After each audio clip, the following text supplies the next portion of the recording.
So today marks 3 years since the start of the war in Ukraine, and French President Emmanuel Macron will be at the White House today, where he's expected to urge President Trump to do more for Ukraine in those peace talks. And now Ukrainian President Zelensky is even offering to step down if it will secure peace in NATO membership for his country. Joining us now is a key figure in those negotiations, President Trump's National Security Advisor, Michael Waltz. Congressman, thanks so much for joining the program. Yeah, thank you, Lawrence. Good to be with you. So tell me, what's the latest on these peace talks? Are y'all close to a deal? I know Secretary Rubio said that, you guys had a deal, that it was going to go to the parliament, but then Zelensky said something different to the public. So have you guys reached some sort of deal right now? Yeah, listen, the negotiations are literally happening as we speak. We have been all hands on deck. Secretary Bessent, our Treasury Secretary, has been leading the charge. And frustrations are high, frankly. The United States has stepped forward for Ukraine in a historic and tremendous way. We are heading, today into the 3-year anniversary of this war, and we expect the Ukrainians to realize the opportunity that this is, and President Zelensky to realize the opportunity that this is, to be co-invested with the United States of America in the future of Ukraine, in the future of its economy, and growing the pie in terms of its natural resources that not only helps Ukraine, but recoups these hundreds of billions of dollars for the Ukrainian people and for the American taxpayer going forward. So we expect to get this deal done. President Trump expects to get this deal done. And I think you will see that in very short order. So it looks like the conversation, he was asked the question, Zelensky, the president of Ukraine, about NATO membership, and he said he's willing to step down. Now, the Secretary of Defense, Pete Hegseth, have said that that's not realistic. I've talked to the president. He's pretty much said the same thing in private and public. Is that back on the table? Because he was asked that question, and he said that he would be willing to step down. That is not back on the table. I do not see the United States having Ukraine enter into NATO and then having United States troops essentially obligated immediately in terms of Article 5 or coming to have U.S. troops coming directly in for the defense of Ukraine. That is very different. And I want to be clear on that. We have President Macron coming. We have Prime Minister Starmer of the United Kingdom coming. That's very different than the U.S. commitment to NATO and existing NATO countries. We are absolutely committed to NATO writ large, our Article 5 treaty agreements with other NATO countries, but the security guarantees for Ukraine is a different conversation. One of the things that we fully support is both France and the United Kingdom and other Europeans saying they would be willing to enter into very strong security guarantees for the future of Ukraine. That's a different conversation. That's one that we are encouraged by because, Lawrence, we've been asking for years for Europe to step up for its own defense. And we've been asking for years for Europe to pay for its own defense, as the U.S. taxpayer has been taking an unfair burden into for decades now. Congressman, I want to go into the specifics of the minerals, but before I do that, I want to talk about this meeting with Putin.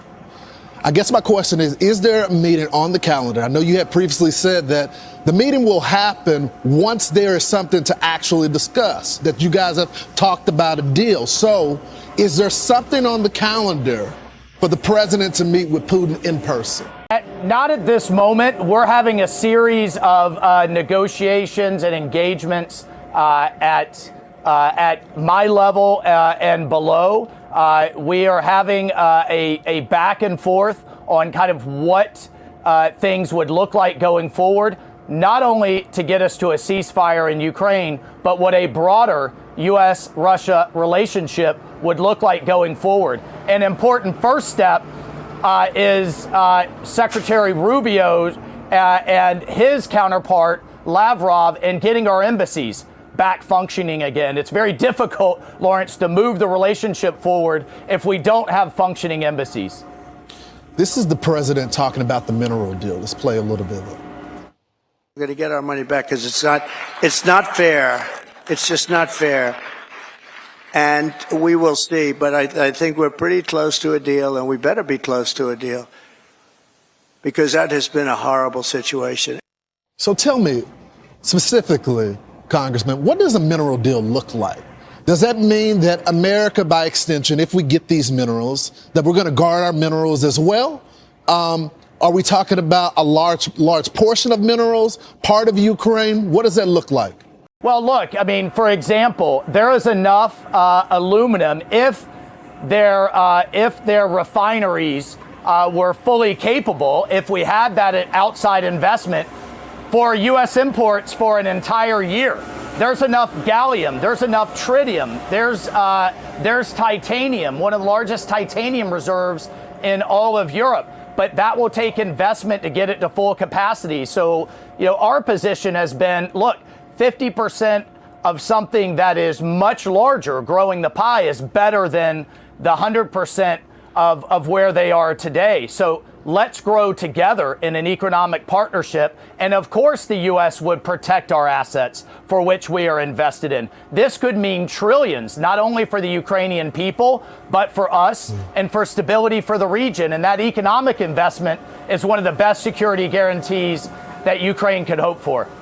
Congressman, before I let you go, I got to talk about the Israel-Hamas deal. And it looks like they're asking for an extension here. Last week, something tragic happened. They sent the bodies back, 3 bodies. 2 of them were the children, but the mother was not there. They have since brought the mom back home. It doesn't look like Hamas is being an honest broker here. And I know the president has said previously, all hell is going to break loose in the Middle East. Is Hamas listening to the president? Oh, Hamas has listened to the president. Remind you and everyone, Lawrence, that we wouldn't even be in this position. 29 hostages are alive today and reunited with their families because the whole world listened when President Trump said there'd be all hell to pay after the Biden administration couldn't get this done for 15 months. So absolutely they are. They're afraid of President Trump, period. And that's why we've seen any movement at all. But has their behavior been despicable? Has it been disgusting? Should it surprise anyone? This is a terrorist organization no different than ISIS. Really the needle we're trying to thread right now is getting all of our hostages out. At the same time, though, Hamas will not rule Gaza, period. They have a couple of off-ramps that we put on the table, but Hamas will not rule Gaza. They will not cause another October 7th, and we will work with Israel to make sure that doesn't happen. Yeah. Anybody that knows the president, I don't think it's best to call his bluff. Thank you, Congressman. I appreciate you.